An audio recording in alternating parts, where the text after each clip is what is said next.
এতে চলে আসলাম ঘোরাঘুরি দ্বিতীয় পার্টের ভিডিও নিয়ে। হ্যালো এভরিওয়ান, আসসালামু আলাইকুম। মোহাম্মদ সান ব্লগের পক্ষ থেকে সবাইকে জানাই নতুন একটি ভিডিওতে সুস্বাগতম। তো আপনারা সবাই এই মুহূর্তে তো বুঝে গেছেন আমরা কোথায় চলে আসছি, যারা চিনেন। আর যারা না চিনেন তাদের জন্য বলে দিচ্ছি, এটা হলো আমাদের মানে পাশের গ্রামে আর কি, ফ্যামিলি ফুড পার্কে আর কি চলে আসছিলাম। তো ওটাতে আমরা ঘুরতে এসে খুব ভালো লাগলো আর কি। এই যে দেখেন নাতি দেখে গেল, তারপর নাতিরও দেখে দিল।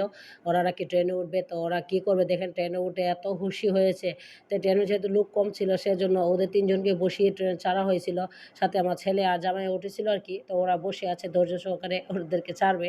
তো ওরা ট্রেন থেকে অবশেষে নেমে গেল, ছাড়াটা আর আমি ভিডিও করে নাই। আর এই তো দেখতে পাচ্ছেন সে দোলনায় উঠবে। তো দোলনায় উঠে এখন বাবার সাথে উঠছে। প্রথম মামার সাথে উঠে নেমে গেছে, এখন সে বাবার সাথে উঠে দোলনা খাবে। আর এটা ঝুলন্ত দোলনা আর কি, মানে ঘুরবে। ওটা দেখেন লাইটিংটা কত সুন্দর। সে তো এখন বাবা ছেলে বসে ঘুরতেছে, আর সাথে ছিল আমার ছেলেও ছিল। আর ওই যে এরা সবাই মিলে এখন মানে ঘুরতেছে আর কি। এটার নামটা কি অবশ্য সবাই বলে যাবেন কমেন্টে। আমি তো পুরাটার নাম জানিও না। অনেকে এসে আবার বলবে এই মহিলা নাকি এটার নামও জানে না। হ্যাঁ ভাই, আমি জানি না, তো আপনারা বলে যান। আর এই তো দেখতে পাচ্ছেন এই জায়গাটা মানে দৃশ্যটা আমার খুব সুন্দর লাগছে, তাই একটু ভিডিও করে নিলাম। আর এই তো আমার ছেলে আর ভাতিজা এখানে দাঁড়িয়ে ছবি তুলতেছে। তো ওরা আমাকে দেখে ছবি তোলা এখন বন্ধ করে দিয়েছে আর কি। আর সাথে আমার মেয়েও ছিল। আর এই তো আমার নাতির এখন ছোট্ট একটা দোলনা পেয়েছে, এটাতে নাকি উঠবে। তো এটাতেও সে উঠে পড়লো। এটা ওঠার পর সে আর শান্তি পেল না। কেন কথা বলতেছি, এই যে দেখেন তার ছোট ভাই নাকি সে উঠবে। তো কি আর করা, মানে ওরা যা করবে সে এটাই করতে হবে। তার আর কোনো ইয়েও নেই। এই তো এখন মানে বড় নাতি গেল উঠতে, আর এখন সে এটার মধ্যে উঠবে। কি অবস্থা দেখছেন, এই যে এখন দুইজনে মিলেই চালাবে আর কি। এই তো এখন চালাচ্ছে। তো হঠাৎ চালাতে চালাতে অনেকজন একটু চালালো, তো নাতিনও আবার কান্না করছিল। সে উঠবে কিন্তু জায়গা ছিল না, বিদেশে মানে উঠতে পারে নাই। তো অবশেষে একটা মেয়ে নেমে গেলো, তখন এই যে আমার নাতিনও উঠে পড়লো। এখন এরা মানে একটু ইয়ে করতেছে, ওরা তিনজনে এখন তিনটাই জায়গা হয়েছে। আর এদিকে অবশেষে চলে আসলাম, খেলাধুলা তো অনেক হলো, তা খাবার খেতে হবে।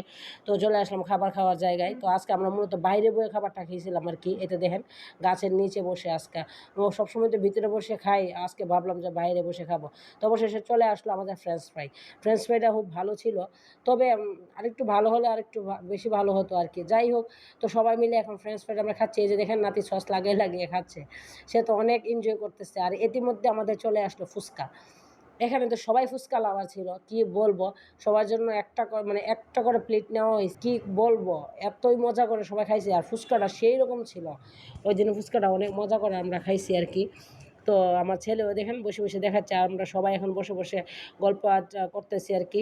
এই তো এখন মধু মধু বলে সবাই যে একটা ভাইরাল এটা নিয়ে সবাই গল্প করতেছে। আর এখানে ওরা এই ডায়লগটাই দিচ্ছিল। আর এখানে আমার কাছেও খুব ভালো লাগতেছে। তবে এখানে বসে থাকার আরেকটাও কারণ আছে।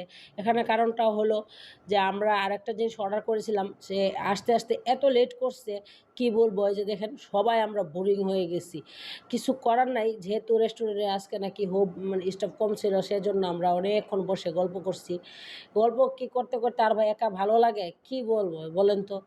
এতক্ষণ কি আর বসে থাকা যায়। তো জামাই ছিল আর কি, যে বলছিল পরেই খাবে ঠান্ডাটা, কিন্তু অপেক্ষা করতে করতে তারপর ফাঁকে ঠান্ডাও খেয়ে নিলাম। আর এই তো এটা হলো অপেক্ষার কারণ। মোমো অর্ডার করেছিলাম, তো মোমোটা আমরা এত করে চলে আসলো। দেরি হলে আসলে হলে কি হবে, মাসাল্লাহ খেতেও মোটামুটি ভালো ছিল, কিন্তু ছিল অনেক গরম। আর গরম জিনিস তো একটু হলেও খাওয়া যায়, ভালো লাগে, তাই না।